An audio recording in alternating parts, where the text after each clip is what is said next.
Good evening, everybody. Happy Sunday. Good to see y'all. We're going to have a good time talking about, kind of a good time talking about animal attacks tonight. I want to clarify very quickly. I had this planned. I know everyone would say this, but I had this planned before the recent bear attacks and also crocodile attacks, apparently, that we'll talk about here in a minute. So this is not clickbait. I'm sure that everyone that did clickbait would say that, but this is not. But we'll have a deep dive into really four, but really three, because we're going to talk a little bit about Hugh Glass. But honestly, I feel like everybody knows the Hugh Glass story so well that it kind of merits its own show, and everyone here is familiar with it. So we're going to touch on it just as a kind of touching base out of respect. But we're going to talk about three others, one of which includes a rabid wolf, which would be a total trip. We got a couple other like mini stories in there, but yeah, this should be a good one. What else? I need to go grab my. Oh, 1 second. Be right back. Sorry. It's good to get this out of the way early. Good to see you, Bama Deanna. Good to see you. Give me 2 seconds. Sorry.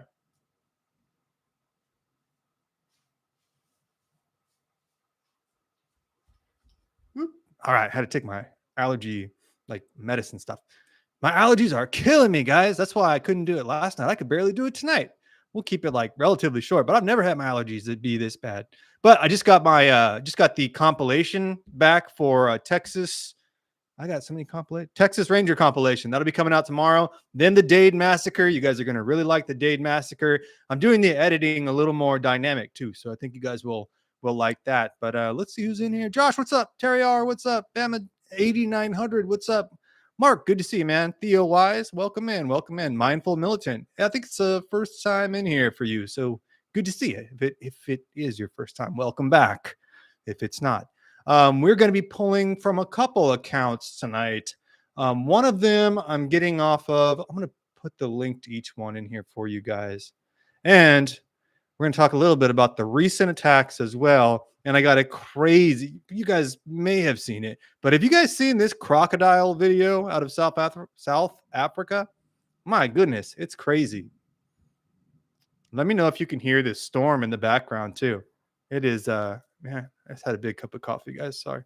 Oh, that's not, you know what, guys? Also, this is just like the way like it works. It's just like shadows. It's not, I can't do anything about it. Anyway, I posted, I'm going to pin this in the top of the chat. This is the first account we're going to be reading from. This is James Kleiman, he is like, I'm trying to think of Luke Longley. He's like Luke Longley on the Chicago Bulls, right? Like, you may not remember him right off of hand, but he was a major part of the team and he was in every game. And the Bulls wouldn't have been what they were without Luke Longley.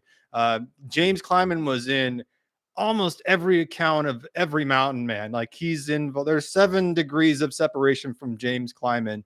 There's a couple guys that are like that, but super well respected, super experienced, just a very, very capable mountain man. And I mean that in terms of the trade and also in terms of getting along with everybody, getting along with the guys he worked with and with local tribes. Like, that's a skill in and of itself. So he's just an all-around revered and respected guy. So his account holds a lot of weight, and he's going to be talking about his experience with Jedidiah Smith, who everything I just said about James Kleiman can certainly be said about Jed Smith. If there was a Mount Rushmore of mountain men, I would say Jed Smith is in the Washington slot. Like, to me, he's the GOAT. I'm open to debate on that, but I think Jed Smith is the GOAT. And this is a very interesting story because you get to see a very human side of Jed Smith where he's genuinely freaked out. And I hate to say vain, right? Like, but we're all kind of vain. And he's 25 at the time this happens.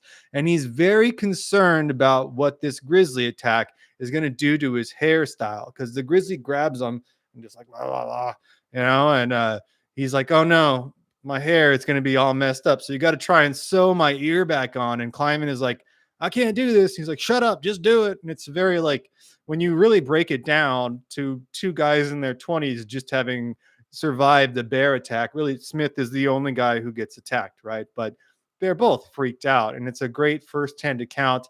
That'll be the first one we're diving into. If you guys want me to dive into Hugh Glass after this, we can. I just thought, like, we know that we've done a stream on that. It happened in southwestern South Dakota, really not in the forest, but on the kind of rolling plains of South Dakota.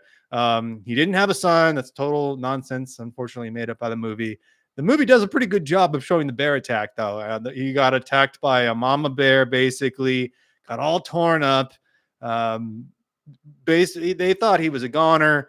They left Jim Bridger and Fitzpatrick. Can somebody give me Fitzpatrick's first name? I'm blanking on that. I didn't really plan on talking about this part. But yeah, they kind of bail on Bridger. Like they bail on Hugh Glass. Bridger's like 15. They both kind of freak out and they're like, listen, this guy's a goner. Let's just get out of here. And so they go back and rejoin their company. Hugh Glass crawls basically for hundreds of miles, makes it back to the fort, makes it back trying to find Bridger, but ultimately forgives Bridger. Ultimately is kind of forced to forgive Fitzpatrick because Fitzpatrick is in the army and it's super illegal to kill somebody in the army. So what really is portrayed by the movie as a tale of vengeance is really a tale of forgiveness. And then unfortunately, Hugh Glass gets killed a couple of years later by the Arikara. But, oh, Fitzgerald. Thank you, Jake Skywalker. Thank you. My boys in the chat there. You guys helped me out so much. Really appreciate it. Oh, wow. $10 super chat from Terry R. Thank you very much. 25 watching. Oh, yeah. Let's get the likes up, guys. That really helps the stream. That helps me so much. The stream is starting to kind of get some traction now, too. And the more likes we have is what really drives it. So like. It's free. It only takes literally a second. So we really appreciate it. So I think that's kind of a peripheral look at Hugh Glass's story, and it merits a deeper dive, but everyone knows it. So let's talk about I'm going to get my name straight by the end of the day, but the Jedidiah Smith attack. So I'm going to be pulling from the account that is pinned in the chat, written by James Kleiman. This attack, I believe, occurred in 1823. So this kind of picks up in the middle of it, but it is the juiciest part of the account. The most consequential part of the account is probably a more apropos term. But pulling from Kleiman's account here. While passing through a brushy bottom of let me start that over. We'll start strong. While passing through a brushy bottom, a large grizzly came down the valley, and we being single file, men on foot leading pack horses, he struck us about the center, then, turning parallel, ran to our Captain Smith. Being in advance, he ran to the open ground, and as he emerged from the thicket, he and the bear met face to face. Okay, this is a disaster grammatically, right? Like, I'm not harsh and climbing here, but it's a grammatic disaster. There's no periods, there's no commas, so we're going to kind of break it down sentence by sentence. But they're going single file through this semi-forested territory.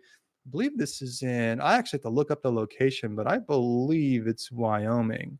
Jed Smith bear attack location. Oh, sorry, South Dakota. Okay, South Dakota. And this is the same year as Hugh Glass's attack. But they're walking through this semi-forested area in single file line, and the bear hits the middle of it first and then comes back around and goes for Jed Smith. And Jed Smith dives into this thicket, and they kind of run around in the thicket with the bear chasing him. And then they pop. It's kind of like a terrifying cartoon. It's why I put Jerry Reed's Preacher and the Bear as the song for tonight, because it's kind of the story of the preacher and the bear. They go into this thicket, they tussle around, and then Smith emerges back out of it with the bear still chasing him. And everyone's going like, well, this isn't good. This is obviously not good. So continuing on here. The grizzly did not hesitate a moment, but sprung on the captain, taking him by the head, first pitching and sprawling on the earth, and he gave a grab by the... This is such a disaster, guys. And he gave a grab by the middle, fortunately catching by the ball pouch and butcher knife of Smith, which he broke. He means bullet pouch, right? Okay, all right. He means bullet pouch, which the bear broke, but breaking several of Smith's ribs and cutting his head badly, none of us having any surgical knowledge, we did not know what was to be done. Okay, this, I'm telling you guys, like, here, look at the account yourself. I'm doing a pretty good job of breaking this down. It is tough. I get why the teachers kind of stress grammar. I get it now. But so the bear grabs him by the head, right? This happens again and again. This is going to happen a couple times tonight. So get used to this grabbed by the head theme, right? He grabs him by the head. Oh no, this isn't good. And then the bear lets him go and he runs off and he has his ball pouch. It means his pouch of bullets, right? Like musket balls and his powder horn and everything. It's all slung around his chest. Pretty cool look. But the bear grabs that and kind of snaps that. And then the bear takes off. And for the purposes of context here, they're going to refer to the grizzly bear as Caleb. It's just their colloquial name for the grizzly bear. It's, I don't know, like Fido or something, right? Like you say Caleb, you know you're talking about a grizzly bear. But now Smith is all messed up. Like his hair, his hair is worse than mine, right? Like it's just all flopping all over the place. It's over his ear. And all of his boys, as I'm sure my friends would do, are all just like, this isn't good. We don't know how to fix them. And they're all kind of going, well, you fix them. No, you fix them. I'm not fixing them. You do it. And they're standing around arguing. And Smith is getting more and more frustrated, going, somebody fix me. Somebody fix me. Okay, so continuing on here. One said, come take a hold. And he would say, why not you? So it went on around. And I asked, this is where they're like arguing, you do it. You do it. No, you do it. So I asked Captain Smith what was best. And he said, one or two. Let me try that one more. This is a tough one. I asked Captain Smith what was best, and he said one or two should go for water, and if you have a needle and a thread, get it out and sew up my wounds around my head, which was bleeding freely. I got a pair of scissors and cut off his hair, and then began my first job of dressing wounds upon examination. I had okay, let's stop here for a second. So they send two guys for water. I'm sorry about the shaking of the screen, guys. We're going to get this fixed. They send two guys for water, right? Two dudes who just instantly volunteer. Like, yeah, I'll go get water. No problem. So two dudes take off to go get water. Kleiman's like, oh, great. Like, he's talking to me. It's strongly implied that Smith is talking directly to Kleiman and saying, go find a needle and a thread and just sew this back up, man. And Kleiman's like, well, I don't think you understand, man. Like, I don't even know how to sew, much less sew you back up. And Smith is like, I don't care. We don't have time to talk about the specifics right now. You just got to get this done. And so Kleiman's like freaking out. The two dudes are running and getting water, which is like, yeah, that's necessary. I guess that's a good idea, but you know, they have the less important job. Anyways, now Kleiman is going to go about his pre-operation preparation, right? And he's nervous. He's not having a good time. The bear had taken nearly all of his head in his capacious mouth and close to his left eye on the one side and close to his right ear on the other, and laid the skull bare near to the crown of the head, leaving a white streak where his teeth had passed on one of his ears, and in one of his ears was torn from his head to the outer rim. And after, okay, let's stop right there. So just to kind of give you like an anatomical breakdown, right? Like we're talking about here to here. That's my left ear. That's my right eyebrow. And then this ear, or this is my left ear. That's my right eyebrow. There, the whole thing, all gone. And this is all out, right? And then this one, it's tougher than you think. This one is just like hanging on by a thread. This is also Kleiman's first surgery ever. And Smith is just like, just do it. You hear him. There's some more in-depth accounts of this where Smith is just like, he's not whining, but he's being very insistent, just going like, oh, please, you just got to try. And so Kleiman's like, all right, man, well, I'm going to give it a try. And he goes stitch by stitch by stitch with this dirty frontier needle and this dirty frontier thread. And they just gut it out, right? For like a long time, 30, 45 minutes. They're just like, ugh. It's a bad scene, right? So after stitching all the other wounds in the best way I was capable, he's also talking about stitching up the wounds to his body. He's got broken ribs. He's all messed up. After stitching up the wounds in the best way I was capable, and according to the captain's directions, which also, Smith is such a boss. He's such a leader that he's directing his own surgery. He's not just sitting there going, ow, ow, ow. He's like, do it again. Start here. Go this way. And like, he probably didn't know he definitely doesn't know what he's doing either. But the dude has chutzpah. The dude has the it factor. Okay. According to the captain's direction, the ear being the last, I told him I could do nothing for his ear. This is where Smith starts like freaking out a little bit. He says, oh, you must try to stitch it up some way or the other. Oh, you must try to stitch it up some way or the other. I said that but he says, you have to try and stitch it up, right? You got to do it. You got to do it. So I put in my needle, stitching it through and through, over and over, laying the lacerated parts together as nice as I could with my hands. Water was found in about a mile away, and when we moved all down and encamped, the captain became able to mount his horse and ride to camp. So after this 30-45 minute, like imagine doing this to someone involuntarily, right? Like this violates all of the Geneva Convention. All of the Geneva Convention. It's a war crime. You're going to jail, right? So this dude just directed his own surgery, and they're stitching him up and they're stitching him up. And the whole time the dude that's doing the surgery is like, I can't do this. I can't do this. This is too gross. Basically, it's too gross, right? He's like, this is wildly outside of my job description. I can't do this anymore. And Smith is like, man up, do it. You're going to keep stitching. So they get this whole thing done, and they're like, we're going to move the camp down by the river. And Smith is like, all right, cool. That like they can keep dressing his wounds and stuff. And Smith is like, all right, cool. And they say like, well, we'll get you on a horse, right? Like let us help you. And he's like, no one's helping me. I'm gonna get on the horse. And he gets on the horse and he rides back to camp. He's kind of an action hero guy. Like he's the coolest. He's super cool, right? He's my dog.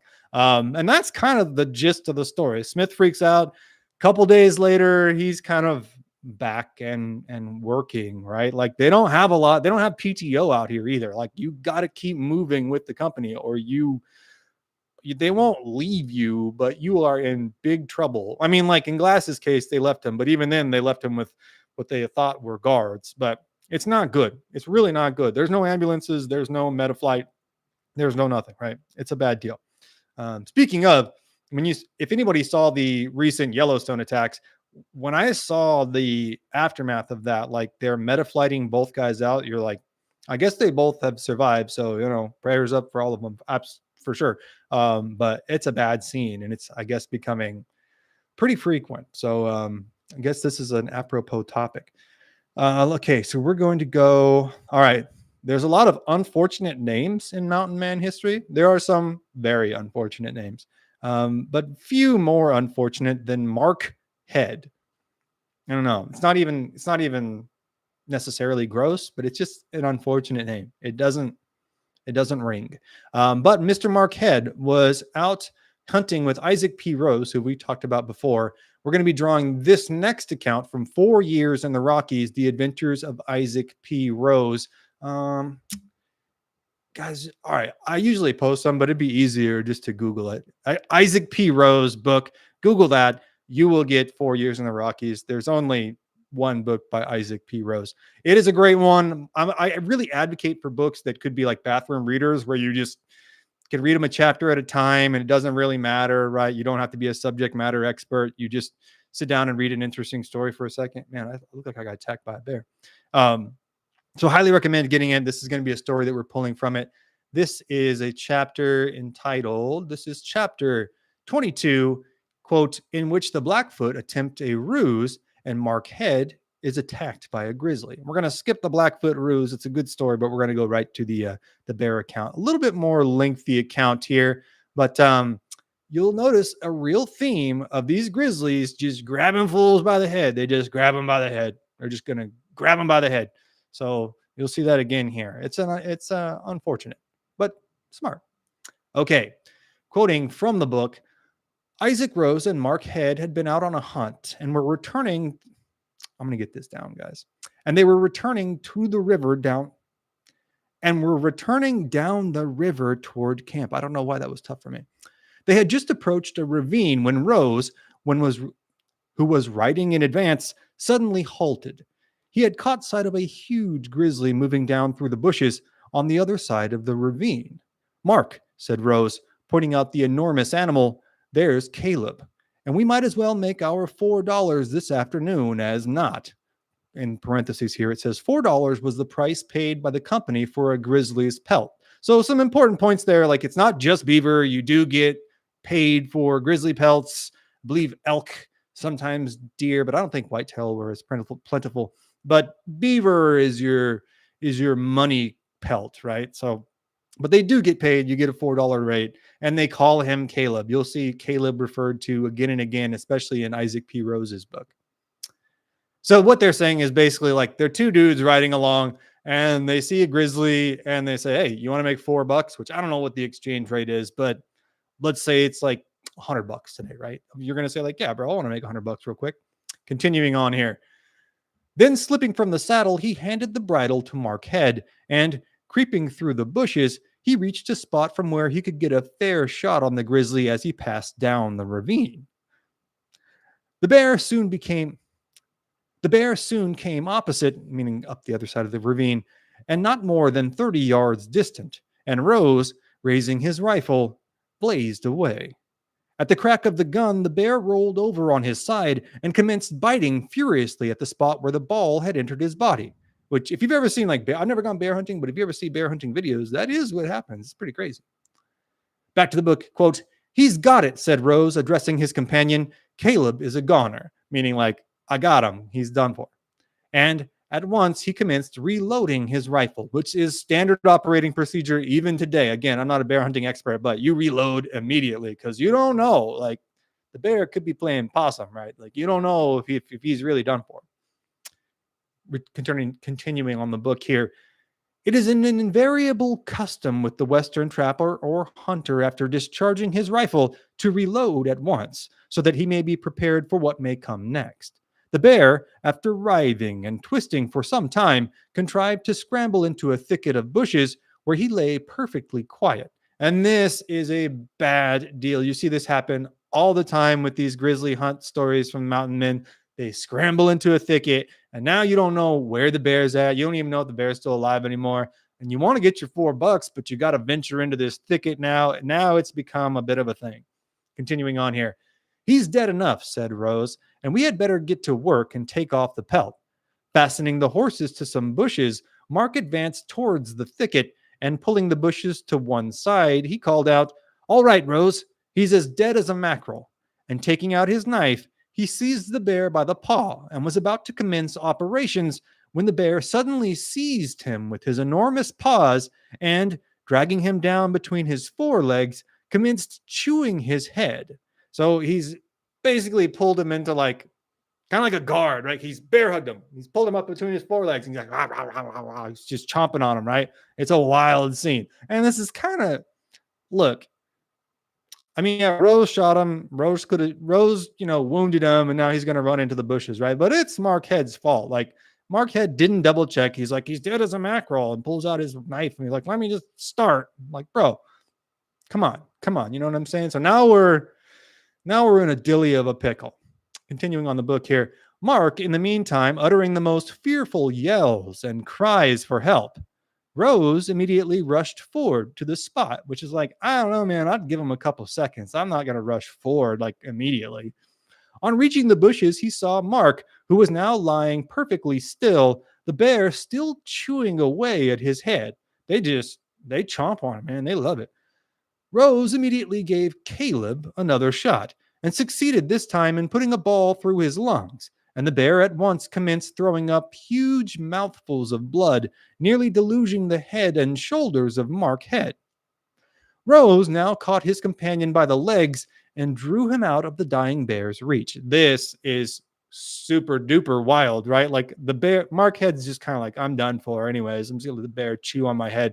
The bear's chomping. And then Isaac Rose comes around the corner and he's like, there's the bear. Oh, this isn't good. Boom, puts one through the bear's lungs. The bear takes off. Or no, the bear just starts, bleh, bleh, bleh. How can I say this?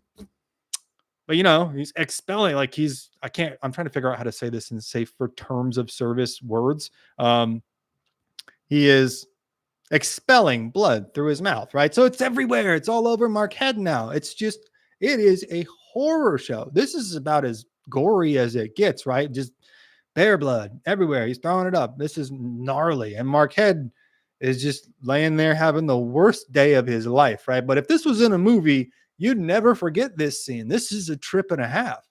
Okay. And then, oh yeah, Rose grabs him by the legs and just like pulls him backwards. It's like kind of a Scooby-Doo cartoon to me in that regard. Continuing on here. Are you dead, Mark? Which is all right. This, I'm not going to diverge too much here. That is like, that is evocative of Cool Runnings. Do we have any other millennials in here that think of Sanka? Are you dead, man? When I say that, Cool Runnings, if you know what I'm saying, does that evoke that for anybody else? I'm going to go back to it. He says, Mark, are you dead? Rose asks. When to Rose's astonishment, Mark replied in a rather feeble voice, pretty near, I tell you now. My head's all chawed up and my skull's cracked all to flinders, which is like a pretty wild thing. I know that's like how they talked back then, but that's a pretty cool thing to say, a pretty cool way to describe being attacked by a grizzly bear. If you're going to go out, at least you sound cool. Rose then led up the horses and contrived to get Mark onto one of them. But the poor fellow was too badly hurt to sit alone, which is like, Mark, come on, man. Like Jed did it, like Jed just did the same thing. Taking both rifles, Rose got on behind Mark so as to be able to hold on, and leading his own horse, they started slowly for camp. Finding that Mark was likely to give out before reaching it, Rose endeavored to excite him by giving him a good scolding. He told him he had no more grit about him than an old squaw to let the bear handle him so roughly when he had a good knife in his hand. Why the devil didn't you cut him all to pieces, said Rose, and not lay there yelling like a baby and doing nothing. I like Rose. Come on. He's a bro. You don't like this guy? He's like, oh, you know what? Like, maybe you are going out, but I'm going to tell you what a sissy you are. I'm going to keep you awake. Back to the book. I couldn't help it, replied Mark. When Caleb gets his claws into a feller, he's a goner. And no mistake, there's no mistake about it, says Marquette. Rose then asked him why he quit yelling and laid so still. Well, replied Marquette, I've always heard that if you lay quite still and the bear thinks you're dead, he won't be apt to hurt you. So I thought I'd try it on, although every time he bit, I heard my skull cracking. So it's like, I don't know. I mean, they do say like play dead, but apparently, nobody bats 1,000. Rose contrived, however, to get his patient safely to camp. On examination, the hurt appeared not so bad as was supposed. Although the skull was badly scratched and chewed, it was not found to be broken. And in a few days, Mark was able to be about again. So like, they're kind of like, hey, listen, Mark, like you're kind of throwing a fit over nothing here. You kind of was out. I think you're fine. And in a couple of days, he's back to work. But like, it's pretty crazy. A grizzly attack is just kind of like de rigueur for them. They're like, well, mountain men get attacked. We get attacked by grizzlies, bro. We don't know what to tell you. All right. We got one more story. I'm going to check the chat real quick. If I'm leaving you out, I don't mean to. Oh, we might be getting sketchy with we do have a crazy storm here. So if the Wi-Fi goes out, I'll get back on ASAP. Let's see. Jed Smith was 100% bad A, says Terry R. Absolutely. Yeah, he's my favorite. You can probably tell I have a bit of a bias, but really is my favorite. Jedidiah Smith or John Coulter is the best. Yeah, I'd agree with that. I'm very open to the conversation. Everyone is entitled to their own choice for greatest mountain man of all time. Thomas Cloak, what's up, man? Got a couple people reminding me it's John Fitzgerald. Thank you. Oh, I'm getting a little sketched on the Wi-Fi, it looks like. So if that's the case, I will come back, so no worries. Well, let's see. My lucky egg, says Mindful Militant. You get it. Bamadiana, you get it. It's Cool Runnings. It's tough to draw a connection between a Jamaican bobsled team and a grizzly attack in South Dakota, but we did it. All right, so I am going to go to our last story here. This one is also, let me bring that there. This one is also from 4 years in the Rockies, and this is rather unique in that it is a wolf account. You don't hear of a lot of wolf attacks. They are incredibly, incredibly rare. This is a rabid wolf account. If you've ever seen Old Yeller, R.I.P., very sad movie, but Yeller got the rabies, and rabies uh, is a neurodegenerative disease. I forget how you classify it exactly, but an interesting aspect of it that you'll see here, it drives animals into a hyper aggressive state, right? Most people that have an inkling of an idea of what rabies is understand that. Like, you go rabid, so to speak, right? You're just wildly aggressive out of character. Fair enough. But you also, a telltale sign is hydrophobia. So you're afraid of water, like irrationally terrified of water. And you will see that in people and animals. You will see this absolute, whatever you think it looks like is what it looks like. You can YouTube it. It's like they freak out. Like, it's like trying to stuff a claustrophobe into a tunnel. Like, that level of freak out. It's pretty wild to see. It's over just like, a puddle of water or a river or something that you would think an animal would be like, oh, it's pretty cool. And they wig out. So you'll see that come to fruition here as this wolf attacks some of the men.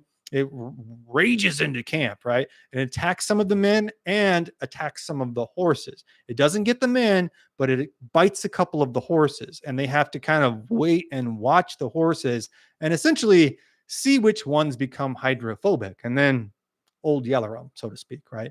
But a very interesting story, short little tidbit. It's, again, only kind of half the chapter, but we're going to be talking about Rose and company riding with Rose and his cohort of trappers riding and working with Jim Bridger's company, another Mount Rushmore of mountain men figure. You might need more than 4 mountain men on Mount Rushmore, but you get what I'm saying. Let's see. Okay, so I'm going to jump into this and then we'll jump into the chats here.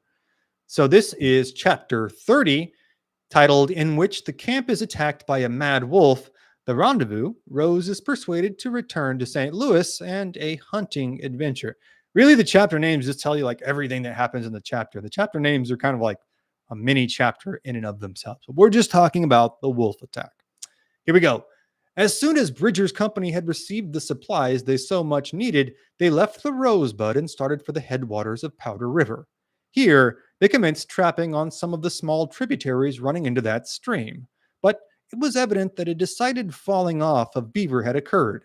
The streams had all been trapped over, both by the Hudson Bay and Rocky Mountain Fur Companies, and it was evident that unless some better location could be found, their catch that spring would be very light.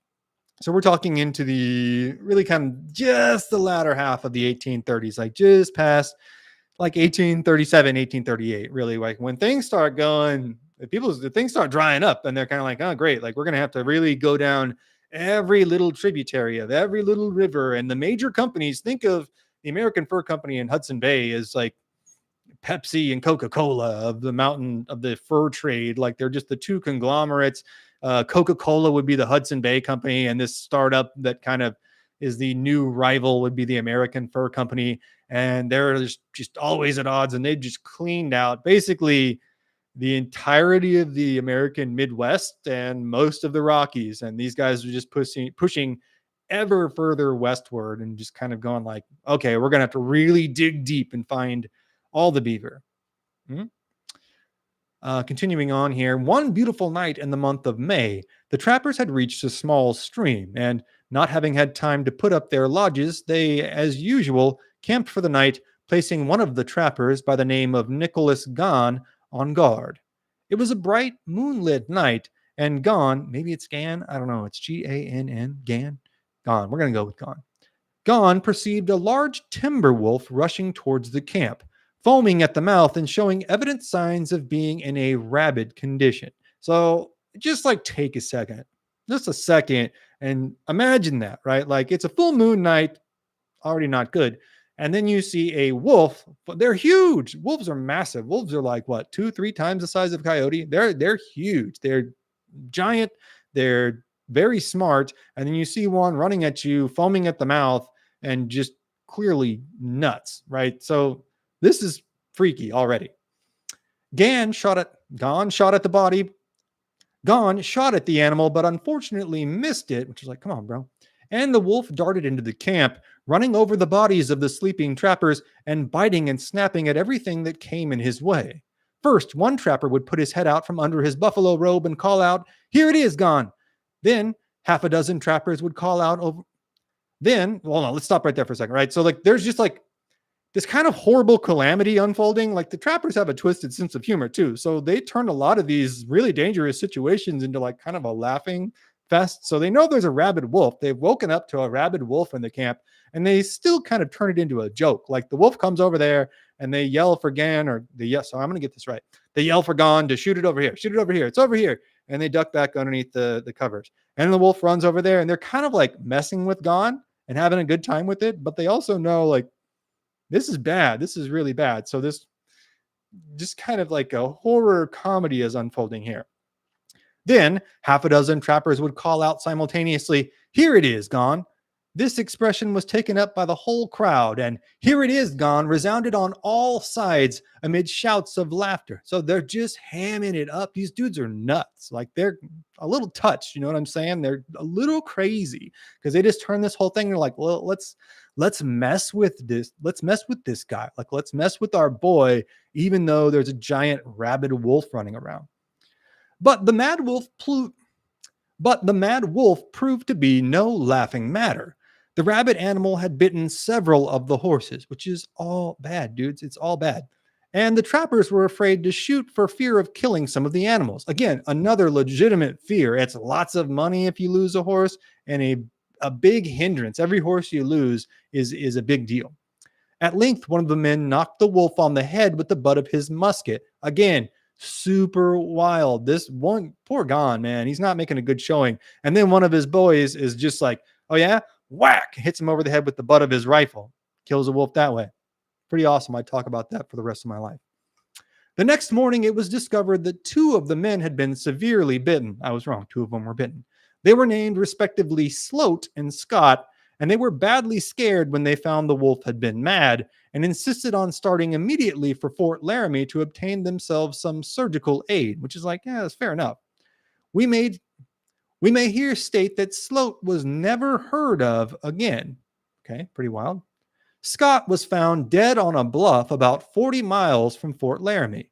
He was identified by his rifle and shot bag.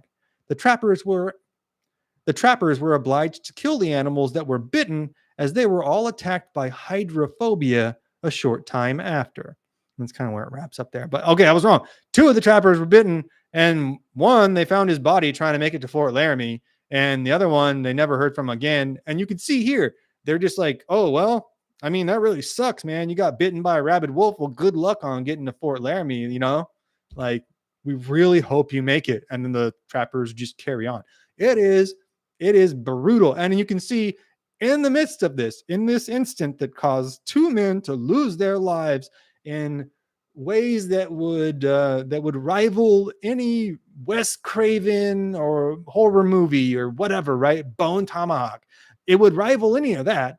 And these guys are just like laughing it up. And then they have to shoot their horses too. There's a bunch of horses they got to shoot. And they're just like, hey man, you're like, you know, sometimes your horses get bit. It's just another day at the office for these guys.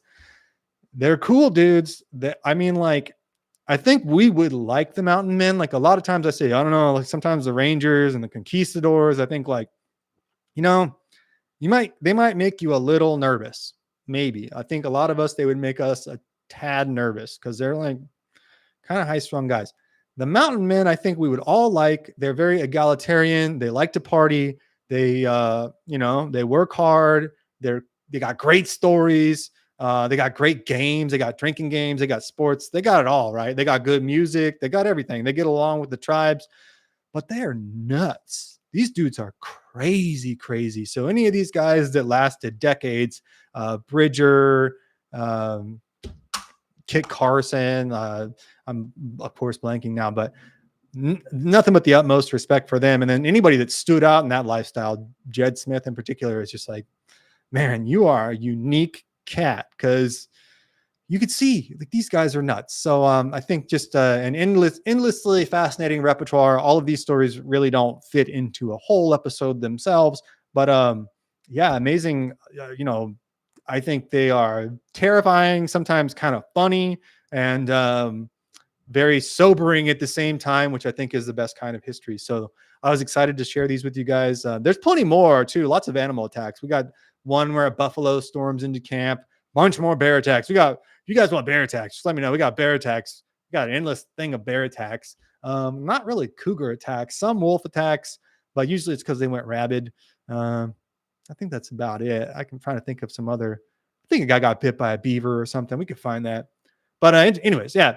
And if you let me know in the chat if you've heard about the recent bear attacks. And also, I want to see, has anybody seen this crocodile video that I'm going to post at the top of the chat? This is a crocodile who evidently has been a naughty little crocodile, and he's been eating people down in South Africa. And so they unalived this crocodile and then hooked him up to a helicopter and flew him out of there. And they're going to take him back for testing. And I don't know, guys. It's one of the craziest videos I've ever seen online. Oh, no. Okay. Internet might be stalling. Let's see. I don't want to jinx it. I'll be right back if it stalls out. Oh, no. The storm's making it iffy. It's kind of in and out. Give me a one in the chat if you can, if I'm am I still all good on your guys' end? Bears were like the great whites of the mountains. Yeah, the Grizzlies certainly were. But they still just kind of like, you can see this kind of resignation, I guess. They're not like terrified of them all the time. And they're kind of like excited to see them because that's big money for them. And bear grease, usually black bear grease, but bear grease was prized over almost any game meat because it was really fatty and they really, really needed fat. So bears were really prized. They weren't as terrified of them as I think we would be.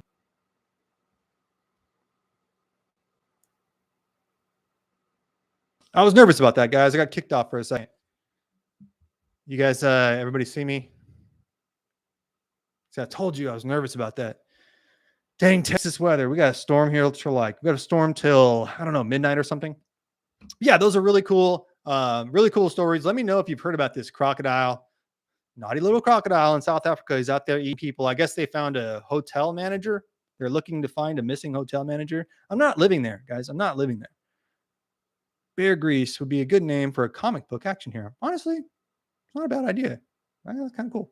I've always wanted to have like a Mountain Man comic book. You know what I mean? Like an Old West comic book or something.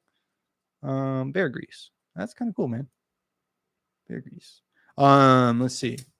Palm Springs Pete. What's up, man? Are you the I've heard of a Palm Springs Pete before, but are you the lookalike? Has anybody else heard of Palm Springs Pete? Are you the doppelganger of a certain recently deceased convicted human? His name rhymes with Schmepstein. You know what I'm talking about? A doppelganger, though. Palm Springs Pete. Space Cowboy, you live in Carson City? Yeah, Space Cowboy is right on the, he's on the eastern Nevadas. I just watched a Meffrey Sepstein. Yeah, there we go. I just watched a video about the eastern Nevadas, just like a travel video. And I haven't been there in a while. It's like, it's different, man. It's beautiful, though. Carson went after the Navajos and the Utes. Yeah, I'm doing an episode on that. You'll like it, Josh McAllister. I'm kind of surprised he goes against the Navajos and Utes and then kind of like lobbies for them later. He especially not lobbies for the Apache later. Carson's just a really complex dude. Let's see. And he's got lots of mountain men stories. He's got lots. He is the real like Kevin Bacon of the Old West, where like there's 27 degrees of separation from Kit Carson no matter what you do. There's all kinds of great stories. There's fantastic first-hand accounts. There's really interesting possible conspiracies, kind of no in the conspiracy in the literal sense, like what was he doing for the federal government? What was he doing for John Fremont? And like it's just an endlessly fascinating guy. Let's see. Okay, I'm going back through the chats. Oh wow, James Armitage 3, a $10 super chat. Thank you, sir. If you don't leave a message with the suit, thank you very much, first of all. And if you don't leave a message, you can come back in the chat. I'm happy to spread any propaganda that you'd like. I'm happy to do that. I am a a vehicle for people's messages. I need to connect with you, my friend, says Elite Super Grunt. History of Pirates is one of his channels. Who are we talking about? Yeah, shoot me an email, Elite Super Grunt. It's history at the OK Corral at gmail.com. I feel like you've emailed me before. We've emailed back and forth, right? Hit me up, though. Yeah, I'm looking to kind of collaborate with some other channels, too. Is the Ponderosa as pretty as it is on the show? The Ponderosa? I couldn't tell you because I can't place where that's at. And I'm going to look stupid, but there's a first time for everything. Ponderosa. Western to the... yes, it is as pretty as it sounds. Let's go with that. Let's see. A quilt on Antiques Roadshow that was owned by Kit Carson, made by the Navajo, was valued at $1 million. Really? Antiques Roadshow is the OG, not like this classless Pawn Stars. This country used to have class, you guys. We used to have class. The Antiques Roadshow. You'd sit there like civilized gentlemen, gentle people, and learn. I live in Carson, Nevada. Let's see. I'm just having a good time too, guys. I'm just having fun. Let's see. What about mountain lions? There's just very, very, very few accounts of any mountain lion attacks. They happen, I believe, relatively recently. A jogger was attacked. I don't believe unalive, but attacked in Colorado. It happens, but they're very, very rare. I've told this a million times on this show, but I used to clean the mountain lion cages. I used to be a zookeeper's assistant. That was my first job, and we had a mountain lion in our local zoo, and I had to like separate it and clean its cage and feed it and everything, and then let it back out. And like, it was pretty ornery. It swiped at me like 2 or 3 times a week, something like that. It couldn't do anything because it's behind a chain link fence. It was like, eat your heart out, sucker. But I double checked the locks. Tell you who the bad guys are: the emus and the goose. Let's see. I've been on Antiques Roadshow 2 times. Really? That was a classy show. So mountain men were more worried about bears. Yeah, but really they're worried about the Blackfoot. I mean, above anything else, they're worried about the Blackfoot. They called the Blackfoot Beelzebub. Like, they just called the bears Caleb. Like, yeah, they don't, but they're not like terrified of them. They respect them, but they're happy to see them because that's $4 in the bank, right? But the Blackfoot, no, they were terrified of the Blackfoot. Send me a monkey. You don't want a monkey. I can attest to that. Nobody wants a monkey. I'm not anti-monkey, but nobody wants a monkey. I love big cats. I am a tiger at heart. Are you like Tiger King, Elite Super Grunt? Tiger Grunt? Their main warrior was the Grizz. Yeah, I mean, as far as animals go. Also, though, Josh McAllister, I'm not challenging you, but adding a little addendum on that. We do underestimate like snakes. Like they had to always be on the watch out for snakes, anything venomous, spiders and stuff like that. Like that, it's just something that was day-to-day life for them, but that poses a real problem too. And flash floods and blizzards and stuff like that. I think flash floods are underrated as well. If you've ever seen a video or seen it in person, it's like, that's really dangerous and they're really common. They spend a lot of time in river bottoms looking for the beaver, and that's a real occupational hazard. I have a tiger tattoo. Like Connor, my dad grew up where they had bears and he was afraid of them. Yeah, I mean, you should be. Yeah.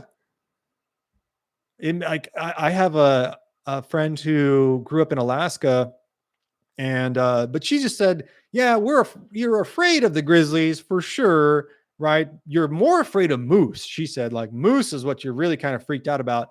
The bears, she said, are so far kind of away usually from the major cities that they don't have a ton of, even from like settlements in general. Like, she's like, yeah, you'll see them, you want to be aware of them, but it's the moose. If you see a moose, things are about to go haywire. I was like, oh, okay. Monkeys are the worst pets. No monkey pets. No, man. No way. They're the only animal that like actually hurt people at that zoo. I met a native once. His name was Kills Pretty Enemy. That's dope. That's his actual name. Most hardcore name of the natives I've met. That's a good name. Great band name too. Josh McAllister says they were aware of they were aware of bear behavior, so they knew not to get too close. Absolutely, how to evade them, where they were vulnerable, how to react in certain situations, and how to use certain tactics and such. Yeah, absolutely. And they were they were. I think that's a great point. Like they were much more informed on bear behavior than we really give them credit for. Like they weren't like wandering around usually just stumbling into bears that much. They kind of knew when the bears were out. They were um expert outdoorsmen, yes, but like zoologists kind of in a way. They were really well informed on animal behavior because they were just around them all the time. Also, buffalo too, though. I mean, no. Listen. Top thing to be afraid of is the Blackfoot. Then the second thing is the grizzly bear. The scariest animal, the grizzly bear for sure. But buffalo, pretty scary. Wolves, nah, not so much. Usually, unless it's like a rabid wolf. That wolf story is an anomaly. But yeah, other than you just grizzly and then probably bison, right? Because there's not a lot of moose around where the mountain men were. There's moose all the way down to Nevada even today. But you had moose in Nevada. Almost had Elite Super Grunt. Space Cowboy. What happened at Savo Island, HOKC? That is where the it's an island, yes, but Savo's like a region in Africa where they had these two lions just went full psycho on this railroad engineering company that was trying to build a railroad across the Savo River and unalived, I don't know, over 100 people.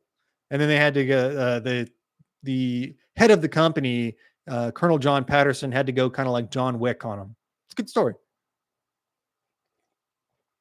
They got snakes up there. Yeah, there's rattlesnakes. I mean, I don't know if it's clear up. Yeah, it's clear up into Canada on the prairie.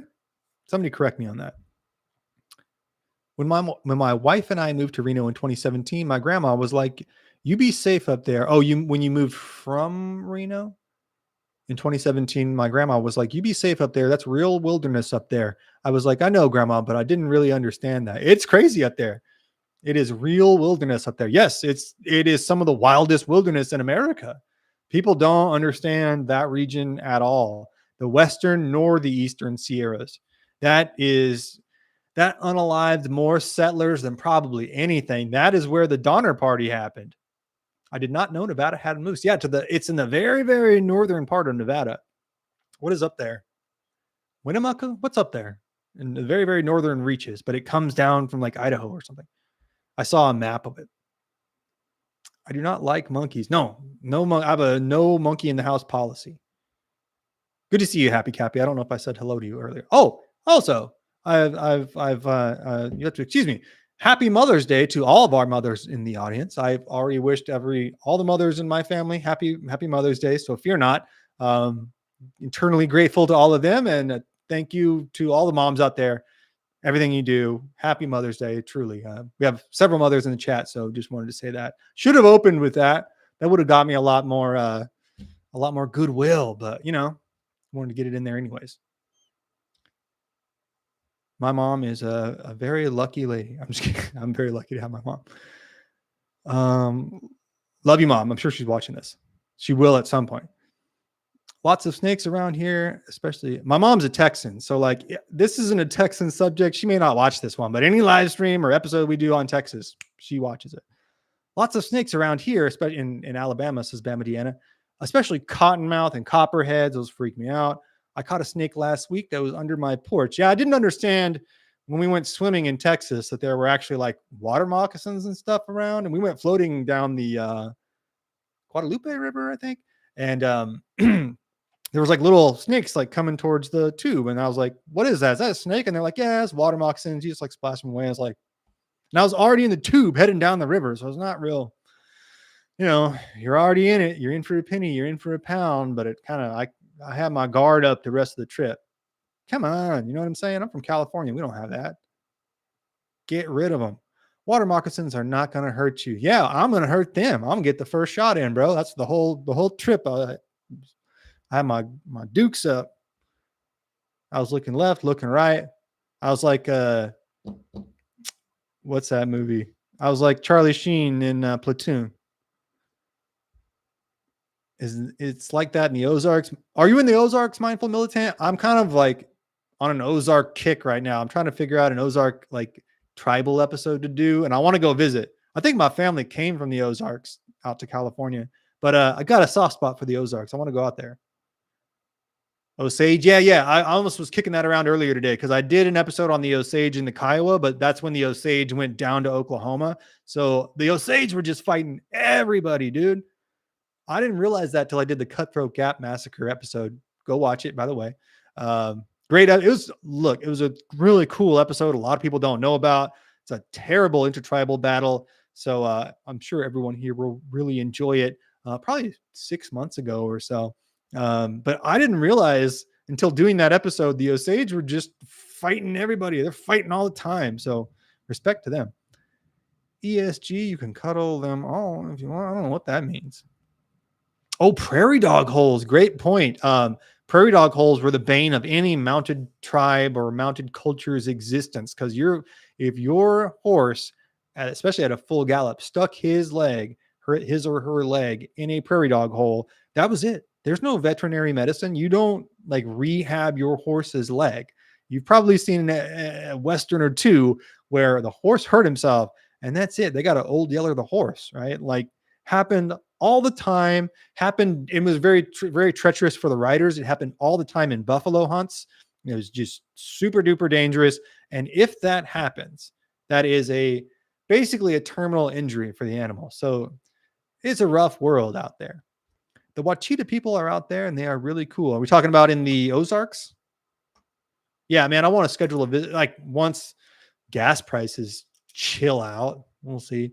I'd like to do some road trips. Could the mountain men stop a black hole? I don't think so. They got a lot of places named Hole, which is unfortunate. They have a place called Pierre's Hole. There's a battle called the Battle of Pierre's Hole. And I always thought like, maybe we can rename that. You know what I'm saying? You're kind of, it's not a good moniker for the subject. You're kind of, it doesn't sound good. Let's rename it something else. After 10 p.m., my vocabulary, my perspicacity becomes see, it becomes wanting. It renders itself wanting. In South Arkansas, kind of north of Texarkana. North of Texarkana, holy crap! You guys know about the Texarkana axe killer guy? I am hoping to go to Greece in October. Beautiful, beautiful. I would love to go to Greece. Would love to go to Greece.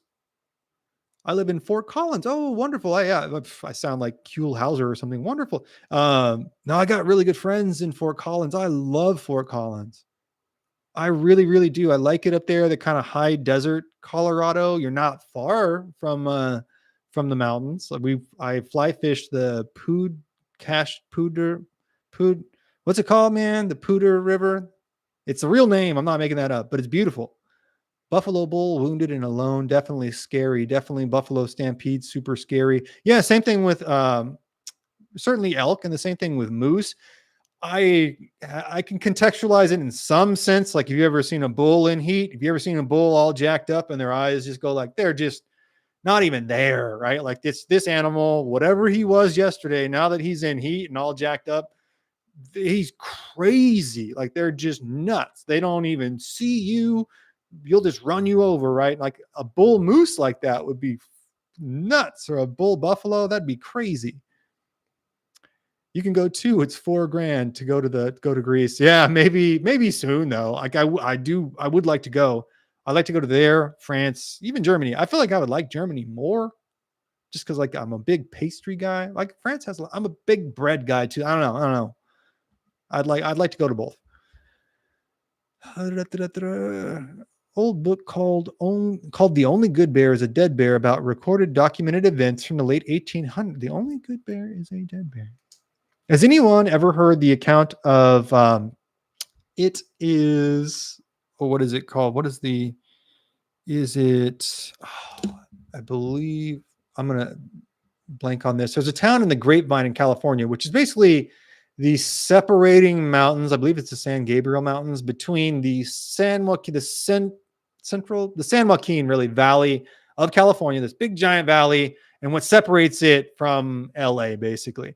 And in those mountains is some of the wildest, craziest country that you can imagine. And this mountain kind of mountain, let's say mountain man in the sense that he lived in the mountains, was unalived by a bear there in this like horrific attack, I think in the 1850s.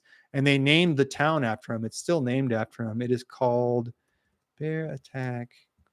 I'm going to freak out when I see this because I know it. California.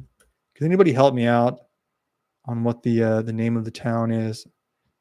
It's not Gorman. Grapevine, California. Towns. Lebec. That's what it is. Lebec. There we go.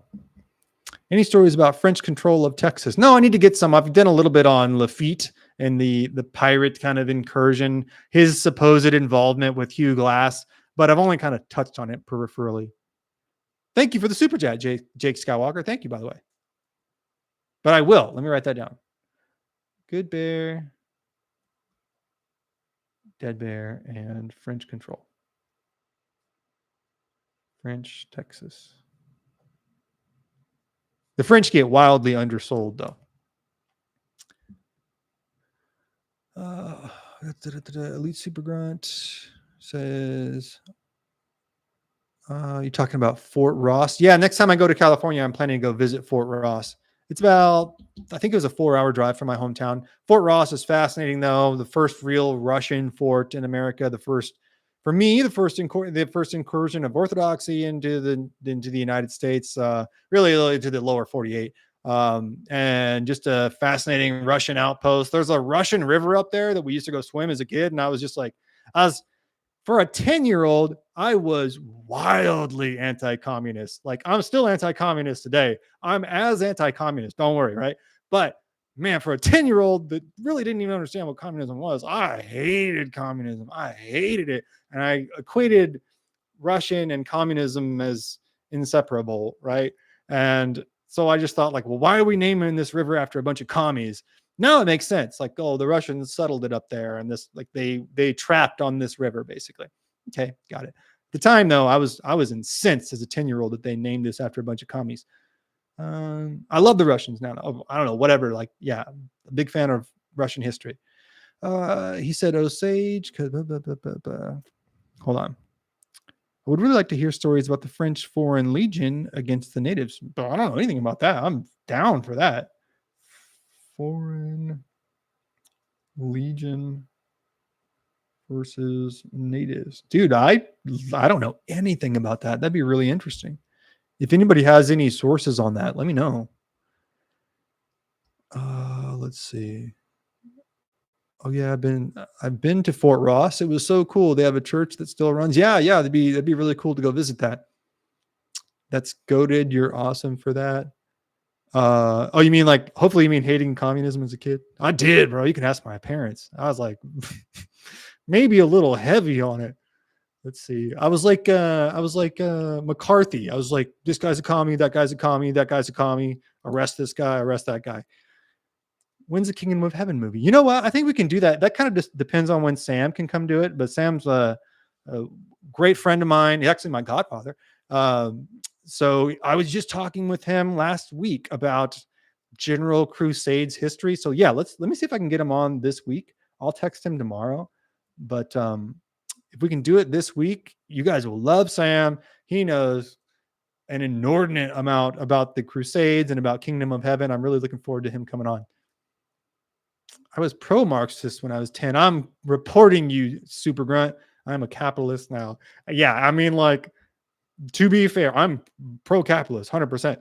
But I didn't know what I was mad at, which kind of makes it better. Russian women are cool. Yes, sir. Let's see. You know who I like is Albanian women. Come on now. Let's see. I would like to hear a story. Okay, we got that. I really liked Marks. I mean, you know what? To be fair, as a 10-year-old, you do think like, oh, that kind of makes sense. Yeah, everybody should have everything. Like, oh, okay.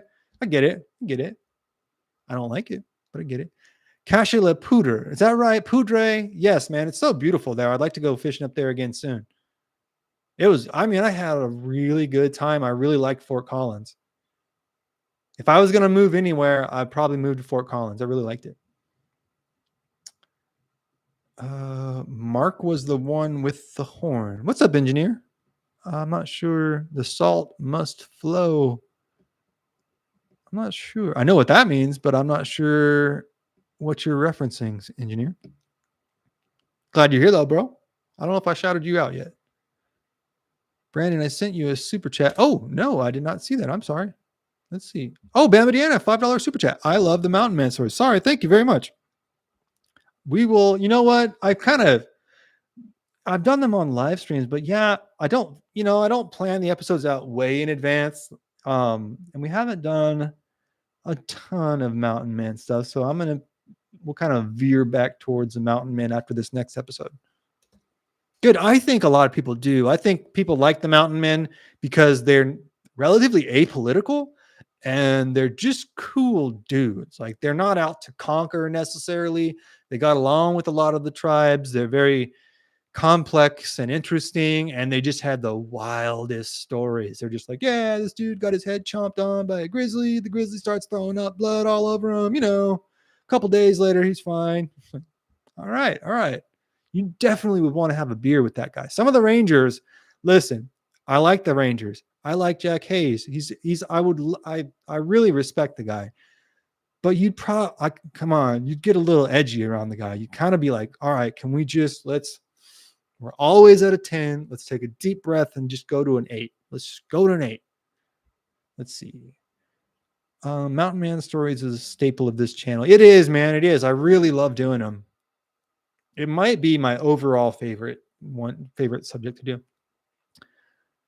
When do you think people came to the Americas pre-Ice Age? I don't know, man. I'm kind of agnostic on that. I don't know if the land bridge makes a lot of sense now, but I'm not educated enough to speak on it with any real authority. I'm kind of just agnostic on that now, just conveniently enough, but I will look more into it. I do find the land bridge explanation for the entire diaspora of the native peoples of North and South America both to be a little wanting, but I'm certainly humble enough to listen to more learned individuals than myself on that. Your Jeff Turner episode will always be my favorite. Oh, thank you very much. I'm always kind of bummed that I did that so early because I love doing that episode and I wish there was more on it so I could do something like that again. But there's not a lot of stories like Jeff Turner. He was an original guy. Some people doubt the veracity of that and entirely. It's like, no, I'm very sure that Jeff Turner was a real guy and those things happened. It's just a crazy story. That guy, I think he really did kind of just lose his mind. I want to be a modern mountain man. I hate modern life, says Elite Super Grunt. You probably got a lot of company in saying that. There's probably a lot of people saying that. The more I roll, and when I break it down granularly, and I'm just like, I don't want to worry about rabid wolves. Once I have enough money, I am going to disappear in a national forest. Don't do the national forest, man. Too many people disappear there already. Bear attacks are apparently going, ironically enough, there's a bull market on the bear attacks. Now's not the time. We got to wait for the bears. The bears seem upset. We got to wait for them to settle a little bit. Join a Luddite society. Yeah, I was just talking to somebody about the Luddites. If you don't know the Luddites, they were basically, this is a very simplistic summation of it, but they were ardently anti-technology. People are going to say, no, they weren't. You're missing the nuance in that. I understand, but I'm trying to give you an elevator pitch for it. Basically, they didn't like technology. They were out there destroying printing presses and stuff, which is I'm not telling, listen, don't do that. Okay. But you might see something like that coming with data centers and stuff. What do you think of Theodore Roosevelt's story told by an elderly trapper named Bowman regarding a mysterious bipedal creature that stalked them, smelled foul, and killed his partner in Montana? Yeah, I've only read that once. I don't know, man. I'm open to that stuff. We did a little bit on Old West cryptids, probably like back in December. Um, I need to refresh on that, but I'm open to it. These guys saw crazy stuff, right? Like there's lots of supernatural mountain men stories. There's lots of perfectly natural mountain men stories that are just like crazy stuff that they saw. You'll see it today where they'll find, I don't know, like a whole elk frozen in a frozen lake or something, and uh two-headed calves, just stuff, whatever. Like, people see crazy stuff. So I believe in supernatural stuff, and I believe in just nutty natural stuff as well. I think you should take those accounts, with a grain of salt, but I think it behooves us as historians, however you want to use that term, to, listen, to at least kind of mull it around in our head for a second, see if you can extract some truth out of it. Has anyone seen the Michael Jackson movie yet? We're going to go see it on Tuesday and Wednesday. No, I haven't. I'd like to see it though. And I've heard Gen Z has like a real Michael Jackson resurgence, which is like one of the first times in my life I've been able to be like, see, I told you I did not like Creed. I did not like a lot of like the millennial music, right? But I told everybody from the time I was a real little kid that Michael Jackson was the man.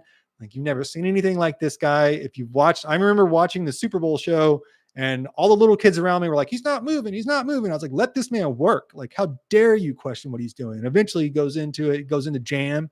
Right. But yeah, come on. That's the GOAT. That's the GOAT.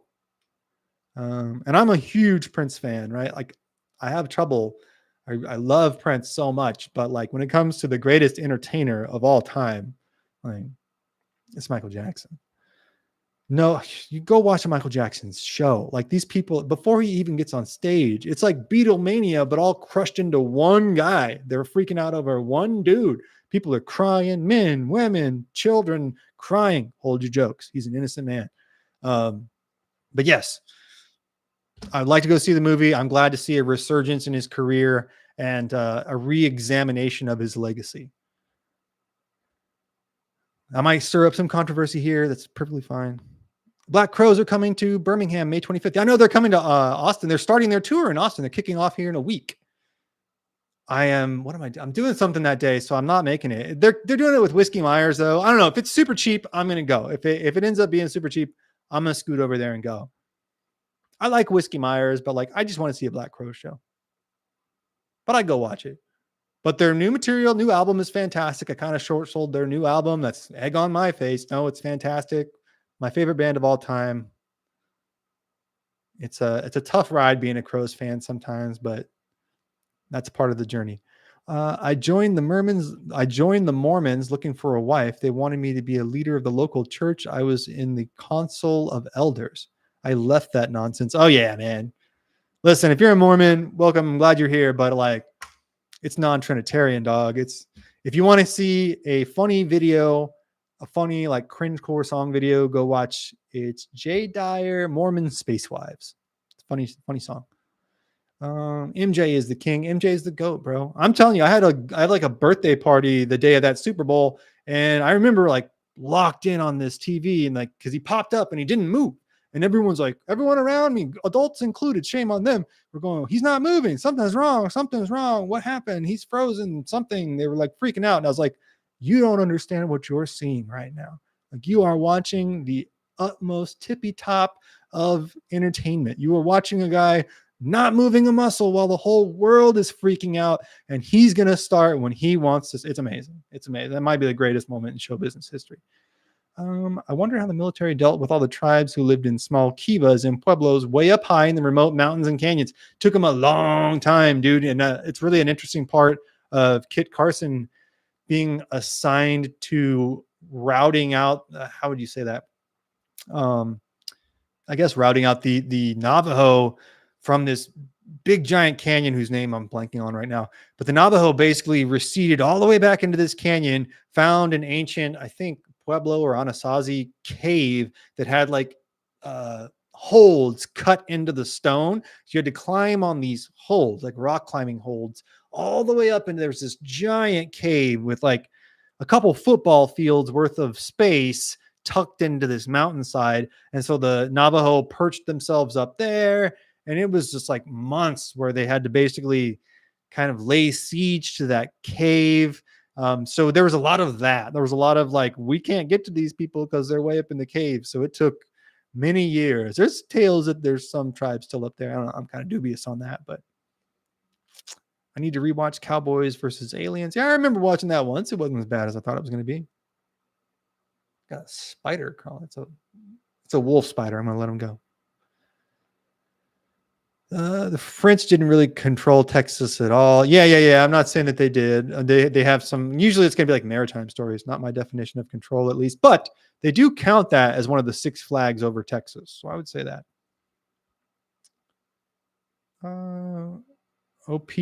Pete has. Where's Pete? Palm Springs, Pete. We need a Wendigo stream. We did a Wendigo stream, but I'll do another one. We did more of a Skinwalker stream. So yeah, I can do a Wendigo stream. The Wendigo is like Skinwalker is like a society, and the Wendigo is like a condition. You get it by eating people, which there's some people do get real problems from eating people. It's a bad deal. Catholics and Orthodox need to unite. Hey, JP2 said they're two lungs to the same body, so hopefully soon. Canyon de Chelly, thank you, was the main canyon cart. That's the canyon I'm referencing with the Navajo ensconcing themselves in that cave. Canyon de Chelly. I think that's the right pronunciation, right? He made statements. Carson made statements saying it was a terrible idea before he had to commit to it. Yes, interesting point. I'm not an expert on this, but I'm reading the chapter from Blood and Thunder. Blood and Thunder by Hampton Sides. Go get it now if you haven't. If you're watching this stream, you will love it. But Carson's kind of skirts the rim of the canyon a couple times, kind of going like, I don't know about this, and then goes back and you're like, I don't think that's a good idea. And finally, he's ordered to go in there and yes, kind of then route the Navajo from there. But it's a disaster. He tells them it's going to be a disaster. And it's a much more politically complicated endeavor than I think a lot of people understand. I pronounced it Chelly, like you say it. Okay, cool. You never know with some of these pronunciations. Do you think there could be uncontacted tribes still like in the Grand Canyon or some? Yeah, there could be. And there's a significant portion of the Grand Canyon that's completely off limits. Like you can't go there. So if I had to bet, I would say no, but it's a possibility, man. Dave's fault, man. Nutty Putty Cave. Oh, bro, we're never doing an episode on Nutty Putty Cave. I've watched way too many videos on Nutty Putty Cave. God bless John Jones, man. Wait, no. John. What's his name? John something. Okay, I'm blanking on it. What's the guy's name that passed away at Nutty Putty Cave? You guys go, you YouTube Nutty Putty Cave on your own. Horrify yourselves. Oh, Canyon de Chelly. Yeah, Canyon de Chelly. That's what I've heard. Canyon de Chelly. Thank you, Doug W. Doug Dub. There's this movie called Bone Tomahawk. Yeah, man. It was about a friendly uncocked. Yeah, that was a great movie. I was watching some clips from that the other day. That's a trip of a movie. Josh says, if there were to be any uncontacted tribes in the U.S., it wouldn't be there. You don't think it would be in the Grand Canyon? Maybe in Canada or Alaska or down in Sierra Madre, yeah, in Mexico, or some swamp in LA, in Louisiana or Texas. Yeah, my best bet might be the Sierra Madre, because like they think there could be, they call them sky islands and the Sierra Madres, right? Like they're basically kind of like they're so high up they're at such a high altitude that they exist in a separate ecosystem from the lower altitudes, right? So they think that there might be a remnant of the California grizzly, like a silverback grizzly, still up in those mountains. Because even today, there's still ranchers up there losing their cattle, and they're like, look, this is a bear, man. This isn't like a jaguar or something that did this. This is a bear. And the locals say that they see bears. So if there are bears that are able to evade people, I would assume that maybe people could evade people up there too. I'm just kind of talking, but it's possible. And come on, there could totally be grizzlies up in the Sierra Madre. If you've never seen the Sierra Madre, go look it up. It's like Mexico's Sierra Nevada. It's like the southern reaches of the Sierra Nevada. Well, kind of. Not really, but similar to Sierra Nevadas. It's Nightmare Fuel talking about Nutty Putty Cave. What is the poor guy's name that passed away in Nutty Putty Cave?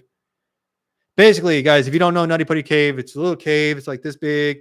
It's a popular caving cave even today, but this guy crawled too far down the wrong tunnel, and like the tunnel's like going like this, right? And the guy goes down it and he's trapped in a dead end and he can't go back up. It's a bad story. John Jones in Utah. Oh, yeah, that's what I thought. John Jones in Utah. Sierra Nevadas and Madres are connected by the same fault zone. Okay. They are a continuation. Okay. Yeah. They are along the same like longitudinal lines, kind of, right? Like they go down the western side of Northern and Central America. They kind of hook eastward of Baja California. John Edwards Jones was the last spelunker to lose his life in 2009 in Nutty Putty Cave. Like legit prayers up for John Edward Jones, man. Such a heartbreaking. Let's see. If you guys haven't heard of Jacob's Well here either, there's some crazy, terrifying cave diving stories from Jacob's Well here. Just outside Austin, like 45 minutes. There'd have to be a vast area for hunting and gathering on a mesa. Any good place to stay? Yeah. Jake Skywalker is asking, could you stay uncontacted on a mesa? I agree with Josh. Yeah, you need a place to hunt, gather. There's not anywhere to hide on a mesa. Yes, I agree with that. It'd have to be like up in the mountains, basically. If you could recommend a paper copy of an Old West book, what would you recommend? A paper copy of like an older book or just like any Old West book? If it's a paper copy, I mean, any Louis L'Amour book. I'll have to show you. I don't know how to it's not lit up enough. I'll show you guys my Louis L'Amour shelf though at some point. I'm very proud of it. Like that one you talked about on your streams. Oh, maybe you mean this one. This is a great one. If you like Texas, early settlers and Indian fighters of Southwest Texas, fantastic. This is one that's anything by Terry Mort. He's also got a book called Cheyenne Summer. I believe they're both available in paperback. Excuse me. There we go. Something stuck in the windpipe. What else here? Oh, Empire of the Summer Moon, obviously. And then, you know what? If you like the Cheyenne at all, this is called From Sand Creek to Summit Springs, Colorado's Indian War. It is by Linda Womack. I think it's a great read. I got it in a bookshop in Estes Park, Colorado, but you can find it online. And then we've talked about her quite a bit recently. Siobhan Fallon, Siobhan, Siobhan Fallon. Anything that she writes, I think it's available in paperback. Anything she writes is great. And if you're talking about older books, because I think maybe you're saying that too, The Fighting Cheyenne by George Bird Grinnell, Isaac P. Rose's 4 Years in the Rockies, 9 Years Among the Indians by Herman Lehman. There's a couple more here. Now I'm blanking out. And I really like, this is from the 70s or 80s maybe, but Jedidiah Smith, No Ordinary Mountain Man, I think is great. There's lots it's a rather more contemporaneous, a rather more modern book, but it has tons of firsthand accounts. He really dug into the journals of Smith and his contemporaries. Let's do a group search for the gold in the Superstition Mountains. No way, bro. Everybody that goes in the Superstition Mountains loses their head, like literally loses their head. That's where I draw the line. When they start losing heads, I'm out. It's illegal to look for arrowheads? Is it really? Maybe it's because like my family had their own ranch here, but like we got a box full of arrowheads. Don't tell the feds.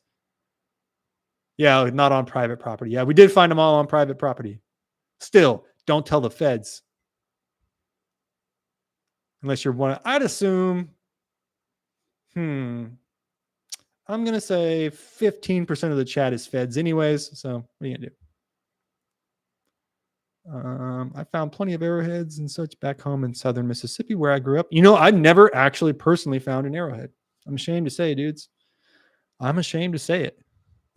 I suck at finding arrowheads, apparently. Let's see. All right. So I'm going to go another 5 minutes here. We'll go to an hour and a half. And then I told you guys this earlier, but we have a compilation coming out tomorrow. And then Thursday, we'll have the Dade Massacre coming out, which I think you guys are going to really like. Then we've got more Mountain Man stories. I got another Apache story coming. What else? We have a story from Maine coming. We talked about it a little bit, the taking of John Giles. We're kind of like, what I'm doing is like going like maybe 2 episodes that everybody's like familiar with the subject matter, like Rangers and Mountain Men. And then we're going to go the Dade Massacre, like the Seminole Wars. And then we'll come back to things you're familiar with. So like a good lifting schedule, 2 on, 1 off, 2 on, 1 off. Like the great Lee Haney. Any Lee Haney fans in here? It's illegal to sell arrowheads. Says this is important, guys. Actually, it is illegal to sell arrowheads, says Josh, or artifacts, or to remove them from public federal property. Which is like fair enough. Yeah, if you find an arrowhead in like Yellowstone Park, use it to defend yourself from the imminent bear attacks, apparently, but don't take it. We should make an HOKC forum where we share our finds. Oh, thank you for reminding me. I don't know if I can link it, but I started a Discord. Let's see. Is this what's going to do it? I did start it. I want to make sure I'm linking you guys to the right spot. You know what? I'll link it. I want to make sure I got it. But it is set up. HOKC. Yeah, that should be right. Here, I'll try and post a link. Here is the link to the Discord. I'm going to pin it at the top of the chat. Honestly, I'm not real Discord savvy, but I'm learning. So you guys help me out. Didn't get in the Discord. Let's stir things up a little bit. Replace pinned message. I'm pinning it at the top of the chat right now. And if you don't know how to use Discord, come learn with me. Message pin. Oh, it's kind of fritzing out on me again, guys. So go another 2 or 3 minutes, then we should be able to get out of here smooth. Good idea, Jake from State Farm. I love those commercials, man. Sierra Madre are some rough mountains. They look wild, dog. They look wild. Let's see. Can't wait. You get me through my mundane job. Oh man, I'm so glad to hear that. Like that's why I started the show. Because I used to listen to all these stories and all these audiobooks while I worked, right? Like I was a delivery driver. I was a personal trainer and I really couldn't like listen to those stories, but in between appointments, I'd listen to them. And then I was a bouncer and I would like listen to the history podcasts. And like everybody thought I had an earpiece that I could like talk to people with. And like people at the door would be like, why don't you talk to your boss on your earpiece? And I'd be like, this isn't an earpiece. It's listening to the Jedidiah Smith story. Yeah, man, that's awesome to hear though. Cause that's why I want to do this. So it'll help people get through their day. My Nana found an atlatl. Oh, very cool. Here in Central Texas. Oh, really? It looks like a little stone canoe. Yeah. And it's like, man, that's really impressive. I feel like I could have sat around for 1,000 years and never thought up an atlatl.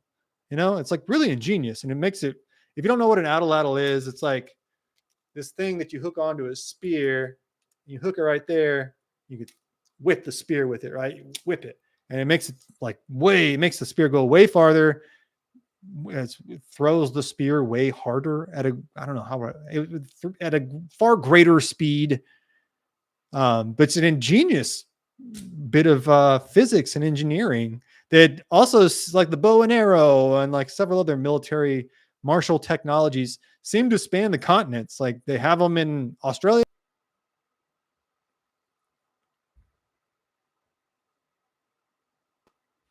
See, guys, the feds don't want me talking about atlatls. The deep state doesn't want me talking about atlatls. Coming off for a second, but yes, it is an ingenious piece of uh, Neolithic era technology. So that'd be cool to find one of those. I didn't know they had a lot of those in Central Texas. So that's awesome. Okay, so we're gonna sign off here. Thank you guys so much. Upcoming stuff. Be sure to check out the compilation. That'll actually be up for members here. It'll probably like, honestly, it takes me like an hour to get the whole thing posted. So in an hour or so. I know it's late, but you can wake up tomorrow, start your Monday with a nice hour-long compilation with the most gruesome battles in Texas Ranger history.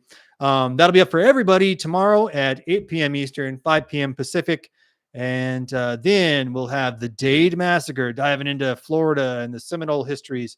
Which it's rough, guys. This is one of the most brutal stories we have coming up. And then Apache stuff, Comanche stuff, Mountain Man stuff. Oh yeah, and then some like Pilgrim era stuff too. Lots of stuff coming. Oh, and Crusade stuff too. So yeah, stay tuned. Having a lot of stuff, having a lot of fun, bringing all this stuff out for you guys. Really glad you're enjoying it. Thank you for all the support, and I know you're going to enjoy the stuff we have coming up this week. So don't miss it. We'll have shorts every week and several live streams. So can't wait to see y'all again. Thank you all again for coming out. Always great to see you. Make sure I'm not missing anybody else here. Really loved your video. Oh, Theo Wise, bro, making my day. I really loved your video about the Red Baron. Thank you, dog. Not a lot of people watch that. That was one of my favorite episodes I've ever done. Go watch it now if you haven't seen it.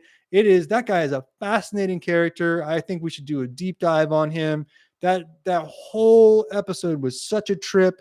All the pictures in it are such a trip. What a fascinating guy. So thank you so much. I'm so glad you like that.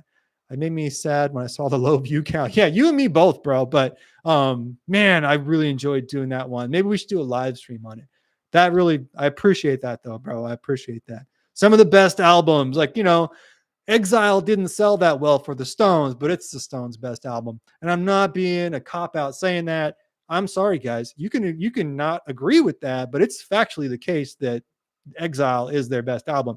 I will listen if you want to say like Sticky Fingers, I guess, like, yeah, we could talk about it, but no, anyways, like, yeah, your best seller isn't always your best work. Thank you though.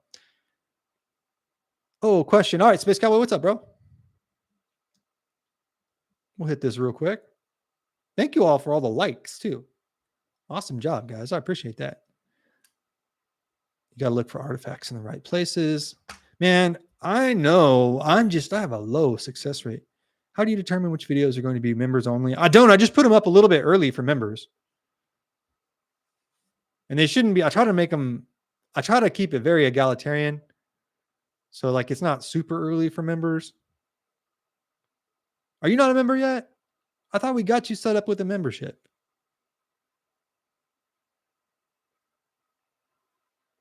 I'm trying to figure out I've tried to figure out if I can even buy memberships myself and determine who those memberships go to. It won't let me do that. I'm trying to hook you guys up as much as I can, but YouTube kind of, I mean, like, I get it. They limit me on some stuff, but yeah, I'm not able to like gift memberships out. It's kind of odd. I'm not a member yet. Even if you just like, there's a $2 membership, any level of membership. I'm not trying to squeeze money out of you. I swear. Like, YouTube takes a cut, right? So, but if it's kind of I have to do it that way because I got to give the members their worth. So, but if you're not, I'm trying to think of what we can do to solve that. The best solution I have right now is just like, I've donated with super chats, but I'm not yet a member. The best solution I have really is, man, because I can't gift one to you. Yeah, the only solution I have is like just like the $2 membership, and don't worry about super chats. I hate to say that, but because I mean, I know I trust me, this eats me up. Like truly, I want to get it to where it's very accessible for everybody. But the only thing my hands are tied, other than like if you can become a member. We'll make it worth your while. I'll get a membership soon. No problem, man. And don't worry, because it's only going to be up for it won't be up terribly long. I don't know. I'm talking myself into a hole here, like I tend to do. But yes, get the membership. I will make it worth your while. And until then, fear not, because the episode will be up tomorrow at 8 p.m. Eastern, anyways. And I'm thinking about doing a Patreon too, because I think Patreon will let me get away with a little bit more. And then hopefully, guys, by tomorrow, like I've spent all weekend on this. I've been yelling at my computer for hours. It's probably why my voice is gone. I can't get the one merchandise store to connect to the YouTube channel. So I am switching to another merchandise dealer, and we should have these merchandise. I've got shirts, stickers, cups, and sweaters, and I think a hat that are ready to go. So those should be up on the channel tomorrow. We should be ready to go. We've been fighting this fight for a long time. We are right at the cusp of a brand new era where HOKC offers our own merch. So that's coming. We'll have it up tomorrow. Get a green marker pen and color your name. What's up, Surrender Monkey? Someone needs to drop gifted memberships. Yes, that's always great. Yeah, like the more we do that, the better. I thought I could buy my own. I could buy the gifted memberships and then give them to people, but it doesn't let you pick who you give them to. So I'm kind of stuck. I get it. They want people to buy memberships, so I understand. But the goal is to make this an accessible program that everybody can enjoy. And but the more you guys support it, the more I can do it. It's like my ability to do it is contingent upon everybody's support. So that said, I very much I can't, not to be hyperbolic, but I can't tell you guys how much I appreciate everybody coming out. And I really enjoy spending time with everybody. I love talking history. And yeah, we got lots of good stuff coming. I'm excited legit excited for you guys to see it. I know this crowd, and I know you guys are going to love this stuff. So yeah, thank you again for coming out, and we'll be back. Well, tomorrow's going to be the compilation. So let's shoot for a Tuesday live stream, and we'll keep rolling from there. I tried to buy memberships from people. It won't let me pick. I know. Listen, if anybody's from YouTube is watching, we would like it if you let us pick the memberships and where they go. But it's our humble suggestion. Oh, Surrender Monkey got a level 1 membership. Man, thank you so much, dude. You'll get the you will get the membership ASAP as soon as I put it up. You mean you will get the access to the video as soon as I put it up, bro? Thank you. We still got to do a Bible study. Oh, that could get hairy, man. Somebody emailed me. I haven't looked at somebody emailed me a bunch of theology videos though. That could get hairy though. That could get hairy. I don't feel like I'm not equipped for that. I don't have the theological knowledge. Thanks for streaming. These are fun. Have a good night. Yeah, thank you guys so much. So we will see y'all. Let's plan on Tuesday. We'll have the episode out tomorrow. You got to check that out. Look forward to the Dade Massacre. Can't wait for you guys to see it. And yeah, thank you again for coming out. Thank you for all the support. God bless all you. God bless everybody. Have a good night. We'll talk to you soon. Bye.